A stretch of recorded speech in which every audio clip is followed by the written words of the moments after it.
Assalamualaikum warahmatullahi wabarakatuh, anak-anak cerdas Indonesia. Kembali lagi kita dalam pelajaran Bahasa Indonesia.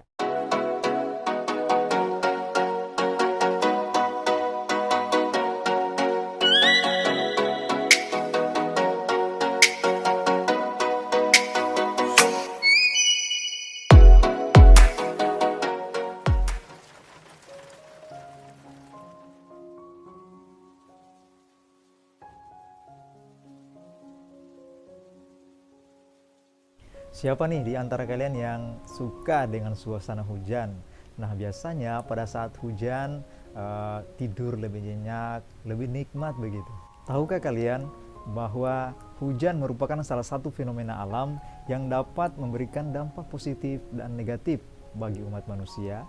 Salah satu dampak positifnya adalah hujan dapat memberikan suplai air yang cukup kepada para petani agar lahan pertanian mereka menjadi lebih subur.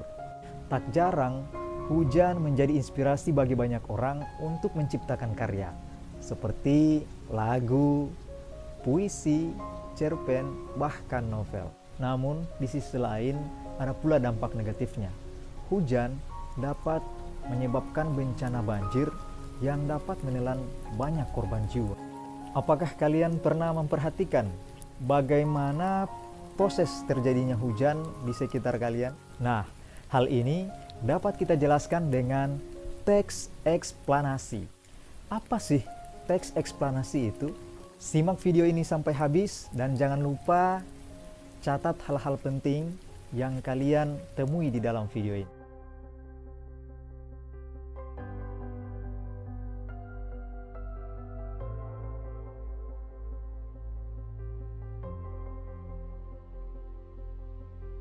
Kata eksplanasi sendiri berasal dari bahasa Inggris, yaitu explain, yang artinya penjelasan. Lebih jelasnya, teks eksplanasi adalah teks yang menjelaskan tentang proses mengapa dan bagaimana suatu kejadian, baik itu kejadian alam, sosial, budaya, ilmu pengetahuan, dan lainnya, itu terjadi. Suatu kejadian yang terjadi di sekitar kita tentu memiliki sebab, akibat, dan juga prosesnya. Contoh fenomena alam yang sering terjadi, misalnya terbentuknya pelangi, terjadinya hujan, bencana banjir, tanah longsor, dan gerhana.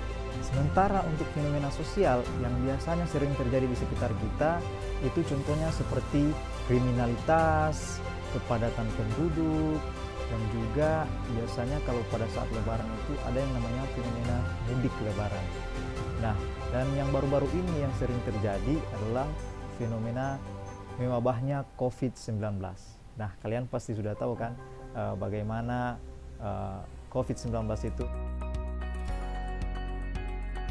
Tujuan penulisan teks eksplanasi adalah untuk menjelaskan kepada pembaca tentang bagaimana proses terjadinya sebuah fenomena. Teks eksplanasi memiliki 3 struktur. Yang pertama yaitu pernyataan umum, struktur yang kedua yaitu deretan penjelas atau urutan sebab akibat, dan struktur yang ketiga yaitu interpretasi. Pada bagian pernyataan umum menjelaskan tentang gambaran umum mengenai suatu fenomena atau kejadian yang dibahas dalam sebuah teks eksplanasi. Struktur yang kedua yaitu deretan penjelas atau sebab akibat. Pada bagian ini berisi tentang penjelasan tahapan-tahapan proses terjadinya sebuah fenomena yang di dalamnya mengandung sebab dan akibat dari fenomena tersebut. Struktur yang ketiga yaitu interpretasi. Nah, pada bagian interpretasi ini berisi ringkasan proses kejadian sebuah fenomena.